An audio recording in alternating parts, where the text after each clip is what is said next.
Hi everybody, Brant Pinvidic here. Welcome to Why I'm Not, the Aftercast.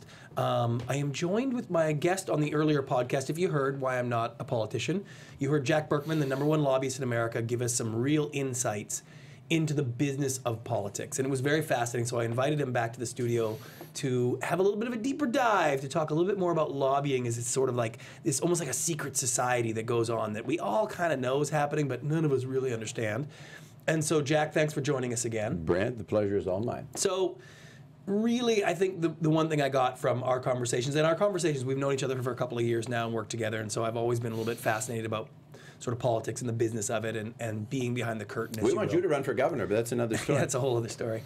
But what I'd love to talk about a little bit is what the general public, because what I find is the general public and people I talk to have no idea how your business works and how important your business is to the business of politics, which affects all of our lives. So if I was to ask you sort of like the one thing that the general public doesn't really know about what goes on in Washington, what would you have to say that is?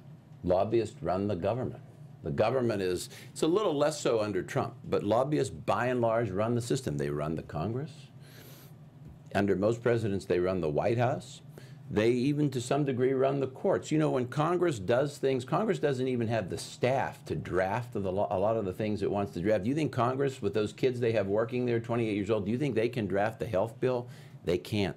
All of that stuff is drafted by lobbyists and their lawyers and all of that.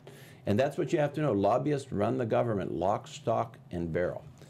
So when you say they can't write the health bill, you're talking about the ACA, I'm assuming, and the billions of pages that it was. Or the repeal of the ACA, the original, the repeal, any of the provisions, any of it. So you're saying that that actual bill is written by the lobbyists? Of course. Lobbyists write 99.9% of it. The staff will make changes, and they have something called Ledge Council, which will add different things in, but it's 99% is written by lobbyists. True of any major legislation, defense stuff, railroad stuff, drug companies, you name it. And so if the lobbyists are writing the bill, who's giving the lobbyists the direction on what the bill is supposed to contain? The companies, their clients, the people they represent. That's what we do. The drug companies, the railroads, the docks, the hospitals, whoever the bill is about. They give us, the people who pay us, corporate America or unions, everybody who's paying. Okay, so I just want to get this straight. So what you're saying is if you are any sort of, let's say you're the NRA, who doesn't actually sell a product. Yeah, well, of course, they sell guns, but they don't sell a product per se. But the NRA itself doesn't have a gun to sell. They're selling, I don't know they what sell a concept. They sell the Second Amendment. Right. And so they have millions of dollars from their members, and they take that money, and what do they do with that money? They have tens of millions of dollars from their members, almost $100 million from their members, and they use it, well, most of it goes into political fundraising, goes into members' campaigns, goes into 501c3s, goes into PACs, super PACs, you name it. Everything under Citizens United that they can possibly hit, they hit and put money into. That's where most of it goes. Then they hire lobbying firms like ours and other people, hire a bunch of firms. And then you guys write bills and legislations. And we write gun bills. Exactly. Then my staff will write a gun bill. Exactly. And then how do you get the votes for that gun? Like, what if the gun bill is a little off? Like it's super aggressive, only benefits the NRA. You get votes through money. You get votes through money. You get votes through by giving money to their campaigns, giving money to 501c3s they want. You get, well, thank you. You get votes through money. That's the name of the game. But are you allowed to just pay like one of the legislators to just vote your way? You can't pay them. No, that's illegal. But you can give money to their campaign. You can give money. You can make, no, it can't be quid pro quo. You can't say, hey, you're going to, if you do this, I'll give you that. It doesn't work that way. But you have a political relationship with them where you raise money for them over long periods of time. See how that works? Sort of. Do you know how someone's going to vote when you write them the check? Do you tell them this is the way it's going to happen? No, there's an old saying. Congress is supposed to have some autonomy. If you can't drink their whiskey, take their money, use their women, and then vote against them in the morning, you shouldn't be in Congress. That's an old saying. So occasionally you do have people with an independent spirit who will take the money and then vote the other way. It doesn't happen very often. Because I'm guessing what happens then is you don't give them money anymore. You don't give them money anymore, right. They're off the reservation. Off the reservation. They've gone rogue. Okay, so what I notice also is that if there's a vote going on in the House or whatever it is, everybody votes along party lines for the most part. So why does it matter why would you buy them if they're all going to vote party line anyways? Because some bills, like major gun legislation or repeal of health care, doesn't come down to party lines. There you need Democrats. There it becomes bipartisan coalitions to do that. So there it gets very complicated. Gun bills in particular and health bills in particular, like this health repeal coming up, they're not along party lines at all. They're not. No. Now, most Republicans will support the repeal, but some will not unless they get what they want. Most Republicans will support changes in gun laws, but not all unless they get what they want. And what do they want in these bills? They need, well, they want different things in bills, but what they really want are campaign contributions. A lot of these people go to the highest bidder. And so if they get money for their campaign, what do they do with that money? Like, what is that? Is that just to run for re-election? That's it?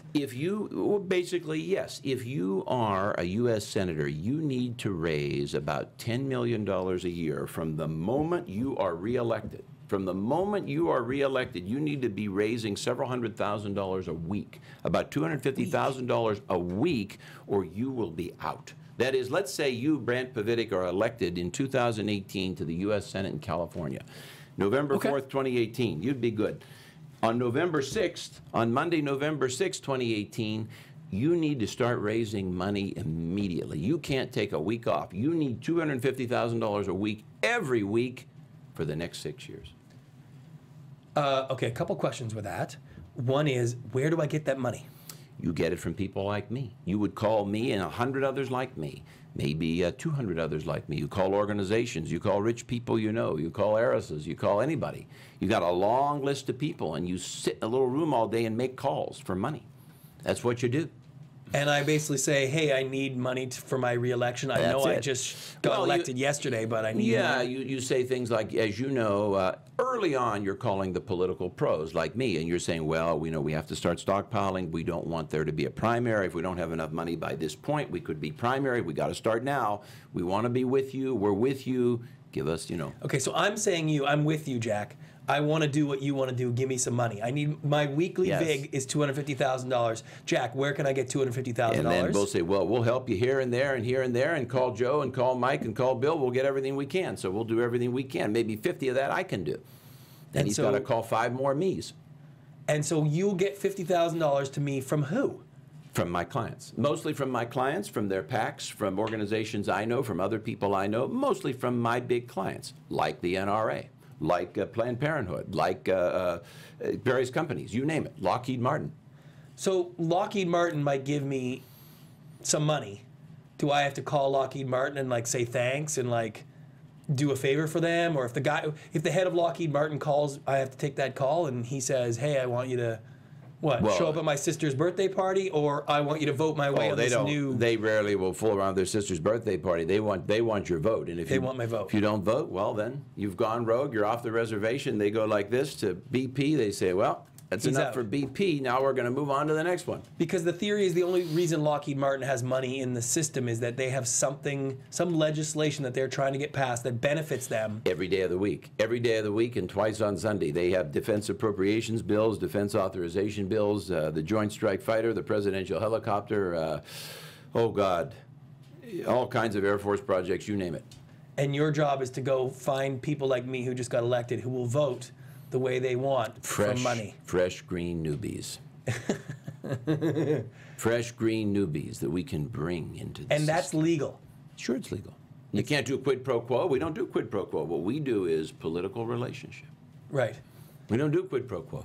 But do you say, we need your vote on this helicopter bill? Not in the same sentence. You're not supposed, what you do is you never discuss them together. Not in the same sentence, not in the same conversation. We'll say, if somebody brings that up, you say, oh, this is a political conversation, we'll discuss substance at another time. Or, this is a substantive conversation, we'll discuss politics at another time.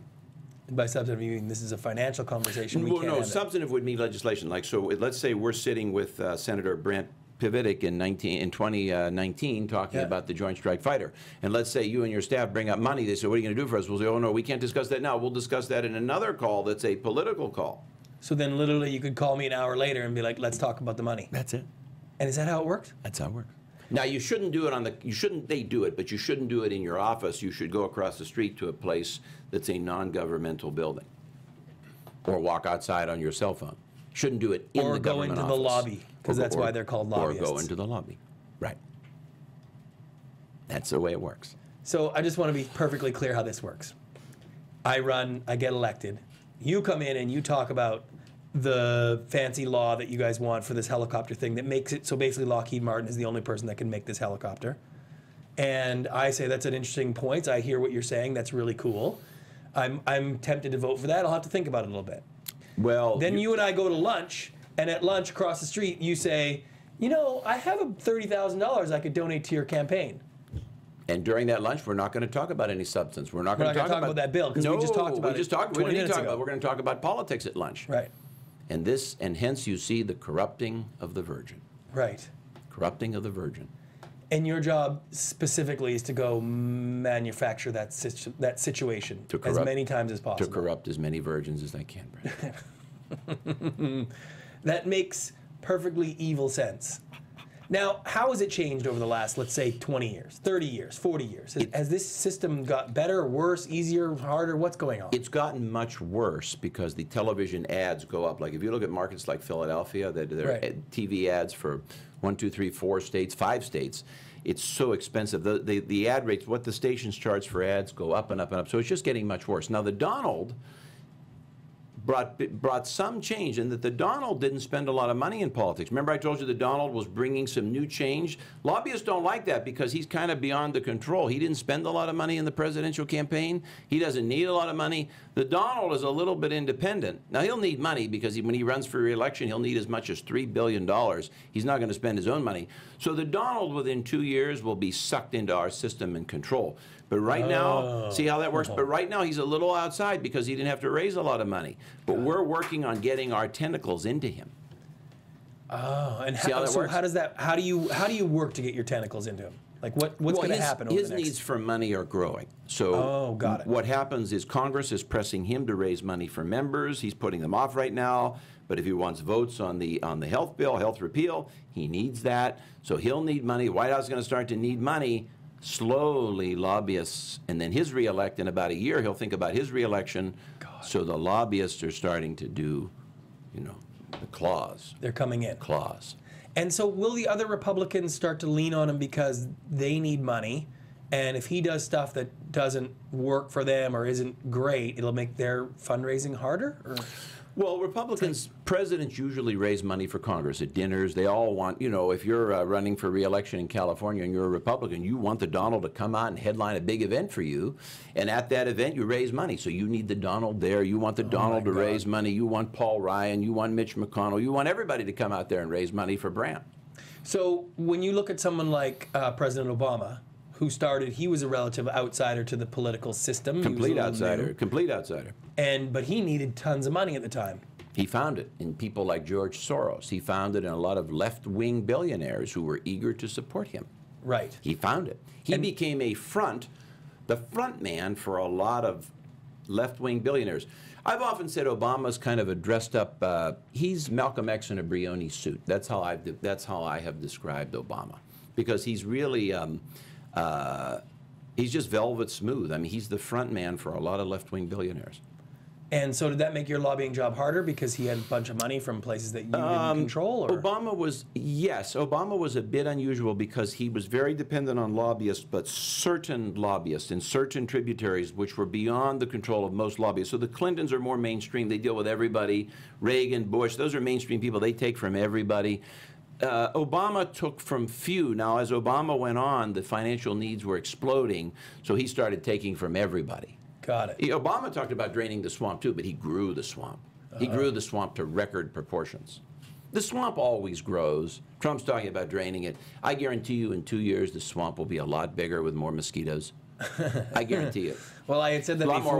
More water moccasins. They all talk about smaller government. I had Ben Shapiro in, if you heard the podcast, and he talked about his goal would be smaller government. And I was like, I think every conservative says that. And none of the conservatives that get in make the government smaller. Oh, I believe in smaller government too, but it's not going to get smaller. Right. So I don't know what that means. Yeah, I don't know either. It's not going to get smaller. Right. Now, one thing you said to me a long time ago that I found super interesting was, if Clinton had become the president and won, you would know the system better than you do now. It would be easier to deal with. Yeah. And it would just be a different price for the conservative clients as it would for the Democratic clients. The Clintons are like a menu in a restaurant. They really don't have any hatred of anybody. If you supported them, you pay less. If you oppose them, you pay more. It's all just money. They don't have any, it's just business. You want to go and hug at Christmas time in the White House or the Christmas party, you just write a check. Clintons actually love everybody. They love you if you give them money. Right. There's no arguing with, I mean, they don't spend a lot of time dickering about policy. They just want you to give them the money. And then stuff gets done. Stuff gets done. It's a menu. For them, they're the most, the Clintons, how shall I say this, they are the prime example of the swamp. They are the main people of the swamp. They are just a raw menu. They are a raw menu of prices for what you want. They issue menus to people. That's it. That's what they do. So here's the thing, right? I'm a Canadian. I immigrated to this country. I'm in love with America. I always have been since I was 8 years old. And when the more time I spend with you, on a personal level, listen, we have fun. That's great. But I usually leave being like, ugh, the world is so terrible. I'm being the wool over my eyes. I all this kind of crap. I don't mean to depress you, Brad. No, but I mean, listen, it's like seeing behind the scenes of a magic show. You kind of, once you know the tricks, it's like it really takes the fun out of it. But how is it possible with such a corrupt system, and one that has just been sort of getting worse and worse, that the country itself, to me, is still so great? Like, everything seems to be working. Like, life is great here. Winston Churchill said it the best. Democracy is the very worst of systems, except for all the others. Except for all the others. The reality is that corporate America runs the country lock, stock, and barrel through their lobbyists. And it's a good thing that they do, because corporate America has given us a pretty good life. Right. They have given Americans a pretty darn good life. Look at what's happened to the life of the average person in 1950 and today, 1850 and 1950. The average man, sure, Democrats complain they don't have this, that, and the other, but the average man's running around with 4 TV sets and 5 cell phones, and I mean, this is a pretty good country. And the rich just keep getting richer off of it because that's what they do? Of course, because the economy is almost $20 trillion. It's $18.5 trillion. Of course the rich are going to be rich. It's the richest country in the history of the world. I mean, sure, the rich are rich. What else would they be, right? Oh, I don't know. So tell me about the day-to-day of what you do. Like, if you're trying to win friends and influence people and peddle this cash around there, like, how do you... What do you do day to day? Yeah, like, what do you do differently than other lobbyists? What makes your firm, such a high-rated firm and other firms just sort of average? How does that work? Who's a great lobbyist? Who's a crappy lobbyist? Most of what I am these days, as you evolve, you become a manager. It's like anything else. You become a manager. So I'm commanding a team, and I'm telling these younger people, I've got 20 of these younger people that I'm sending out, telling them, do this, that, and the other, do this, that, and the other. Did you see the movie, what is it, Miss Sloan? Or what's that movie, the lobbyist, what the heck's her name? Chastain, Jessica Chastain, Miss Sloan. That's accurate. That's a pretty accurate portrayal of Washington. Women aren't that influential, but that's a pretty accurate portrayal. Women are not that influential in politics? Not as Hollywood wants to show a greater role for women. They're really not. The system, Washington doesn't change all that much. It changes on the surface. Not all. Washington is still very much an old boys' town. Since 1820, Washington hasn't done a whole lot of change except to get bigger and richer. And so what you're telling me is, within a year or two, Donald Trump, regardless of his wild antics and the way he's different and not connected to anybody, he'll be sucked in. He'll be just like everybody else. I will corrupt him. Yes. And so in your day-to-day and the general sort of circle of politics, will it be a lot different in 2 years now from having Donald Trump or having Obama in? No, that's a good point. At the end of the day, everything comes out in the wash. Odds are we will bring the Donald in just the way we would bring in George Bush or Obama or any of the others. Donald will need money. The sums of money are getting too big. It's growing. The sums of money are getting too big for even Donald Trump. He might be worth $4 billion. He's probably not even worth that. He probably has less than like $500 million in liquid cash is my estimate. He can't pay for this. He hates to spend his money. Trump's going to need to raise a lot of money. He may end up, because the numbers are getting so big, he may end up raising more money than Obama. Wouldn't surprise me. And he has the connections to do it. He's got more Wall Street guys. Donald Trump has more connections than any president in history in the financial world. No president's ever had this. He knows all of Wall Street. Right. That's not good, right? Well, not good. You need the money to run. I mean, I think Trump, I actually am optimistic about, I opposed him. I supported, I opposed him in the Republican primary. I'm optimistic about Trump. I think he's going to bring jobs back. I'm very optimistic about Trump. At one time I wasn't, but I am now. And is that because you're sort of agnostic to the political side of things? I've become agnostic. I'm numb to it all. I've become agnostic and non-ideological. I'm a tactician. My job is just to get it done. And so do you have clients that come in and that you say like, oh man, that's just a crazy stance. No one's going to support it. I'm not taking your money. I'm answering my own question. I know the answer to that, obviously. No, yeah, I take money. It's not our job to think. You want me to think and have morals. Right. My job is to do. Right. I don't think. I'm not a philosopher. So riddle me this. So let's say I wanted to get a law passed that no public school teacher is allowed to assign homework on a long weekend. It's illegal. It is against the law to assign homework on a long weekend. Well, it'd be impossible, but if you wanted to pay me enough, I'd do it. If you wanted to pay me enough, I'd do it. How much would it cost me to get that law into serious? Oh, we'd probably want to sign you to a 2-year contract at maybe $80,000 or $100,000 a month. You do that, and we'll talk about it. So a couple $1 million. And you can go lobby that as a bill and say that homework on long weekends is against the family. There's two things you do. You wouldn't lobby it as a bill. You try to put it into moving vehicles that concerned education, if there are any. I don't know if there would be any in the next year. Or you would try to put it into a DOE, Department of Education reg. Or when Donald Trump is getting rid of the Department of Education, he won't, but he'll try. He's going to talk about that this week, talk about that tonight. You put it into a bill that abolishes the Department of Education. All kinds of moving things. You play at different venues. So, is there any let's make the country better bills? Are there any politicians that are that they really just try to make life better, or is it all just? It sounds like it's all corporate and government and union and special interest groups in my connecting lifetime, their issues. In my lifetime, I have never met a person, with the possible exception of Ralph Nader, but I have never met a person, Reagan, Bush, Clinton, both Bushes, Obama, whose principal motive for running in politics was not his own personal fame and power. I've never met such a person. The only possible exception is Ralph Nader, who I think is very close to being the real deal. He's the only thing I've ever seen. He's about 85 years old now. He's out of, young people don't even remember the name at this point. But he's the only thing I've ever seen. That was slightly altruistic in his approach. He was somewhat altruistic because he was so driven, so focused on what he was doing that he almost lost sense of self, which is almost impossible in Washington, but he almost did. I mean, it's really crazy. And so are people like me and the regular people out there, are we kind of being... You're not very regular, Brent. I know, but thank you. But. Well, yeah, there's a lot of naivete. I mean, look, like I said, corporate America runs the system. Be glad that they do. They give us all we have. Right. You know, you have 50 types of cat food because of Procter & Gamble. You have every type of light bulb because of GE, light bulbs now that last 15 years. They give you great stuff. And somehow they just need the laws to help them to give us great stuff. Yeah, they need help in Congress. They need to control the system. Look, if the idiots in the Rayburn building and the Capitol ever started running America, you wouldn't like America anymore. Who fought the world wars? U.S. Steel fought the world wars. The government didn't fight the world wars. No, of course not. What did the government do? They supplied troops and uniforms. Right. Corporate America supplied everything else. They dressed the soldiers. That's it. They dressed the boys. That's it. Corporate America provides everything else. And so your job is to sort of connect corporate America to the government.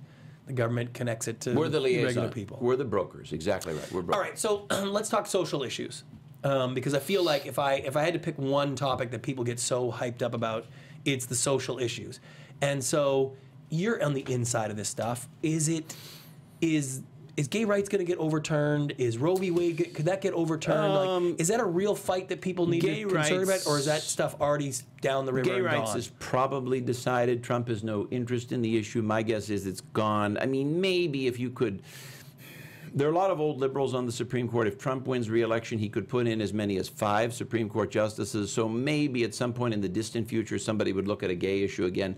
I doubt it. I think gay issues are gone. I think what Roe v. Wade, I think, will be overturned because Trump will make so many nominations. Even if he gets just 1 term, he'll probably make 3. So at some point, they're going to take it out. And what will that what sort of policies will that affect? It depends how they do it. They might throw it back to the states. They might say, well, state laws control on abortion, so some will make it legal. Some goes back to the 60s. Some it's legal, some it's not. So if you're in Ohio and it's illegal, you have to go to Pennsylvania to get an abortion, or go to New York to get an abortion, or something like that. And then there will be a big lobbying campaign against that, and there'll be a full court press. Yeah, abortion will continue as an issue for many, many years in American politics, back and forth, go on for another century. And that's lots of money in play then. Lots of money. Like you see the pro-lifers come let's see, they just came 2 weeks ago. The pro-lifers, the big pink movement, remember, the pink people on Capitol, that's all pro-life. Right. It's millions of dollars and thousands of people on Capitol Hill.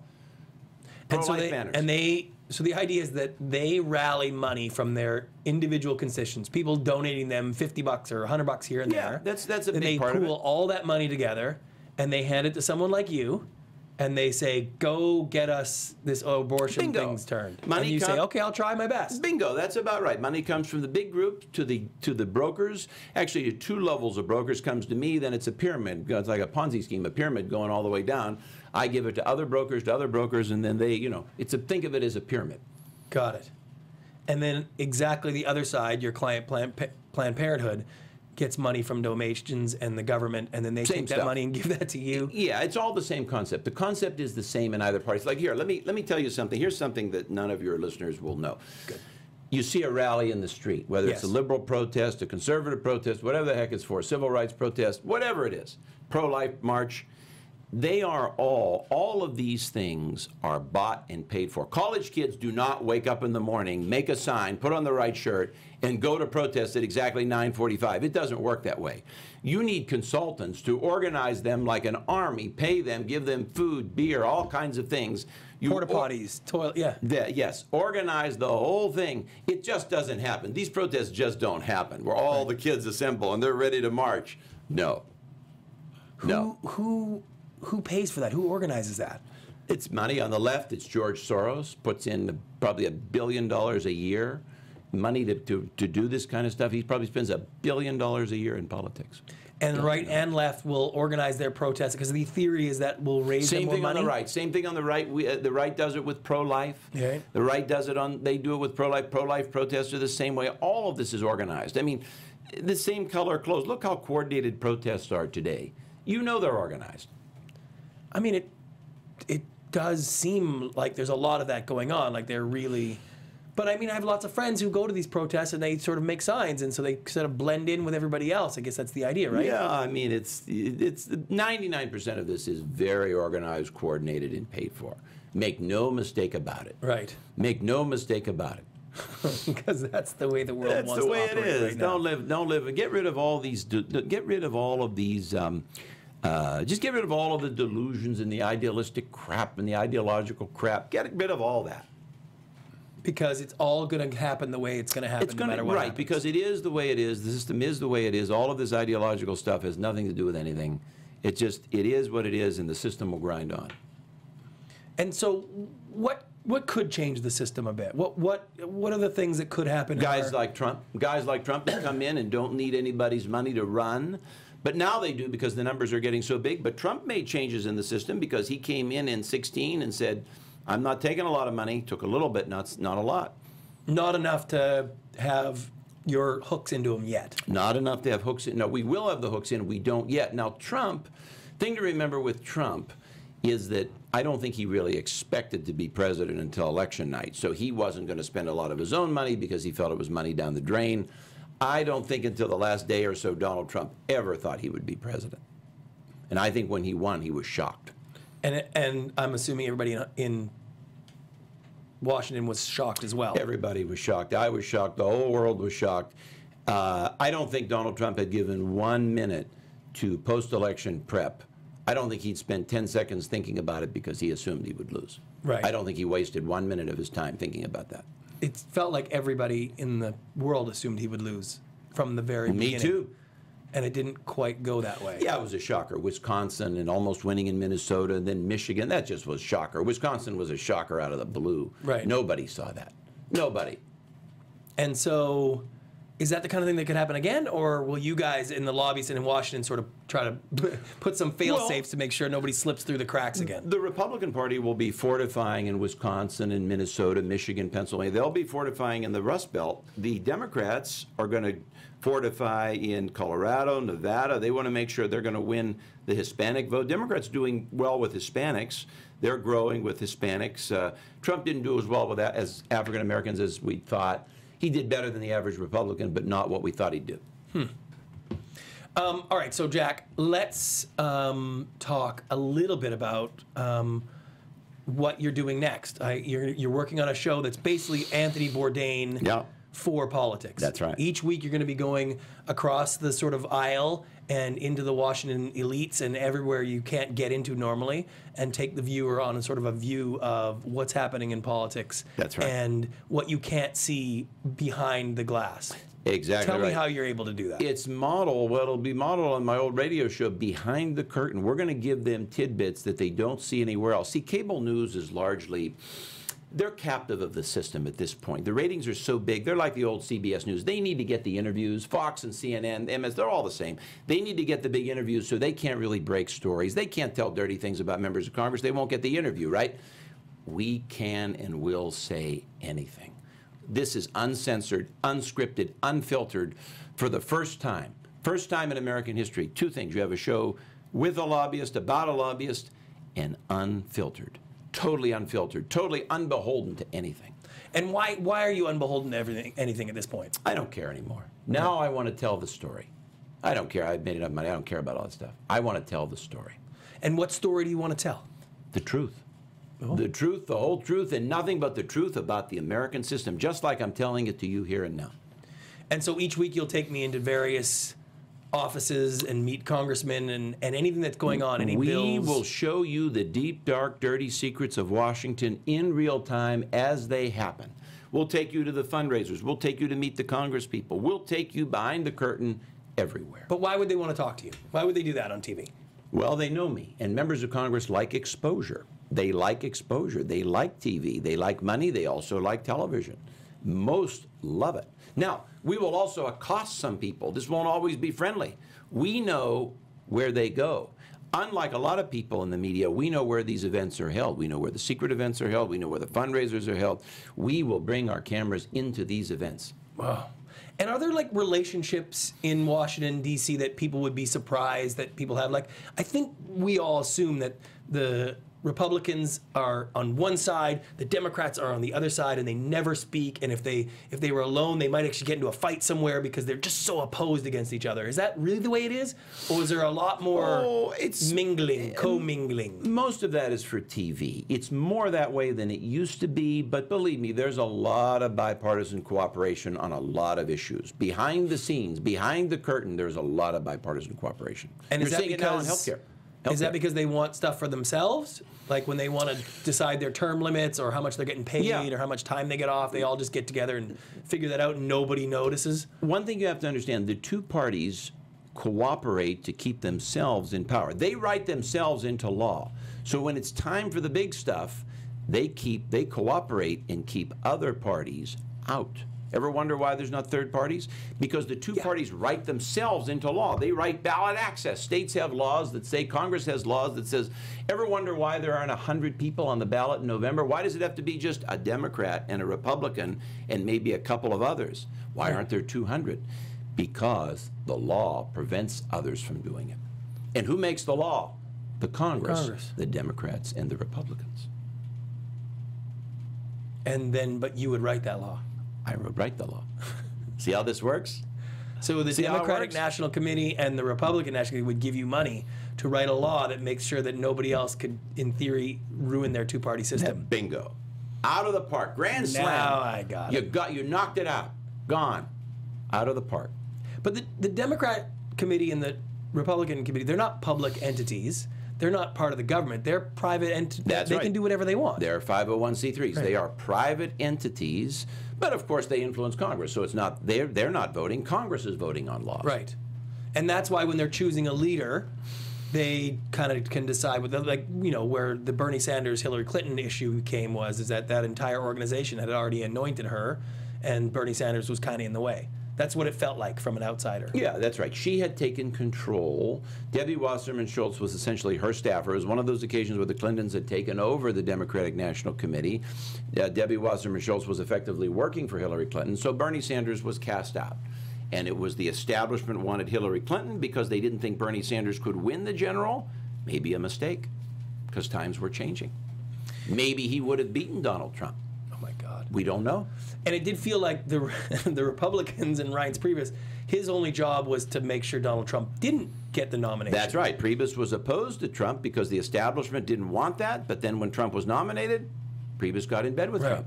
But all the way through, they were like, this guy can't, we got to do something to make sure he's not the nominee. All the way. And they didn't, they failed. From December all the way to June, Priebus opposed Trump. You're right. And then everybody now gets on board. Now everybody's on the Trump train. So if someone wanted to come out as a third party in 4 years to run for president, is that possible? Could that actually happen? Oh, could someone in the middle who's like reasonable on all policy things that I would say most of America is? What's the answer to all political questions? Probably. You know that maybe. No. With enough money. Money. That's it. Money. I got it. I'm in. Money. You got it. Yeah. Money. So if there's enough money behind it, you can build a national campaign to get signatures. You got to get 10 and 20,000 signatures in each state where you want to be on the ballot. You have $1 billion. You can create a third party. So let me get this straight. If I took $1 billion of my own personal money, right, and I said I am going to run for president as an independent, you could do it. Middle party person, the middle party, you could do it. You'd be right up in there. Well, you wouldn't be right up in there, but you could make a dent. You could probably get on, with that kind of money, you get on the ballot in maybe 30 states. Right. Now, you also have to buy TV. You wouldn't have enough money for everything, but you could make a dent. People would know who you are. You might even win a state. Okay, let's back up. If I had $2 billion that I was going to spend on my own money. Well, I mean, if you really want to crush this system, you would need $10 or $12 billion. If you could do that, if you have somebody that can do that, I don't even know if anybody in the world's liquid at 10 or 12 billion, but if you could do that, you could write a check for 10B, you could probably put a third party into play that would be competitive. And so, since there, like you said, there aren't very many people that have $10 billion in liquid cash that they want to throw away. Perhaps no one. They got to go out and raise it from other people, which then makes them the same as the other parties. Bingo. It's very hard. You want to crush the system? No. You need a lot of money. You want to crush the system? Sure you can. Money will swamp anything at the end of the day. Right. So it sounds like you got really the only option for a regular person is to sort of cover your eyes and ears and pretend you didn't hear any of this and just go on with your life. None of this has anything to do with a regular person. Regular people don't need to be concerned about Washington. It doesn't concern their lives. They should focus on just getting a better job and making more money for their kids or something. What do they need to tell that they care about Washington? It's got nothing to do with them. Obama, what's the big deal? Obama's going to buy him health insurance. Whoop-de-doo. This stuff is crazy. I mean, people should focus on their own lives. I don't know. It sounds like maybe it's crazy because after all this, I kind of agree with that. Where it's like, you know what? I don't want to start pulling the thread of this sort of weird tapestry that you people have weaved. Who knows what's going to happen? Who knows? Don't change. Don't try to blow this up. You don't want a revolution in this country. No. Revolution. I mean, revolution. You won't have your iPhones. What's it called? iPhone? Yeah, it's called iPhone. Yeah. That would be bad. So it's better if we all just pretend we don't know anything and we just turn the other cheek and just go on with our lives. Hope for the best. The best advice in life, as in politics, keep your mouth shut, keep walking, and mind your own business. That's the best advice in life. All right. Well, this has been a fascinating edition of Why I'm Not After the Cast. Jack Burkman, I tell you, very fascinating. What's interesting is this is one of the only times where I can say definitively that if somebody wants to see more of you or reach you or find out on social media, there's no way to get to you. And those 6 people will. Those 6 people shall. But you don't do social media. You don't do any of that stuff, right? Oh, wait a minute. Wait a minute, Brant. You wait a minute. I am now up to 800 Twitter followers. Really? You got a Twitter? Mm-hmm. I didn't know that. What's your Twitter handle? I don't know. The radio syndicator does it for me. I don't tweet. They tweet. You see, I think there's a Facebook page. This is power. You see? He lets everybody else do their social. You people worry about that. He's got real business to worry about with his flip phone. I love that. All right, Jack Burkman. This has been, there it is. This has been fascinating. Thanks for coming down, bud. Brant, thank you so much for having me. A pleasure. You've been listening to the Why I'm Not podcast with your host, Brant Pinvidic. For more on this episode, upcoming episodes, or more from our podcast guests, visit whyimnot.com and subscribe for exclusive content, giveaways, and all the latest happenings. I shut 'em down.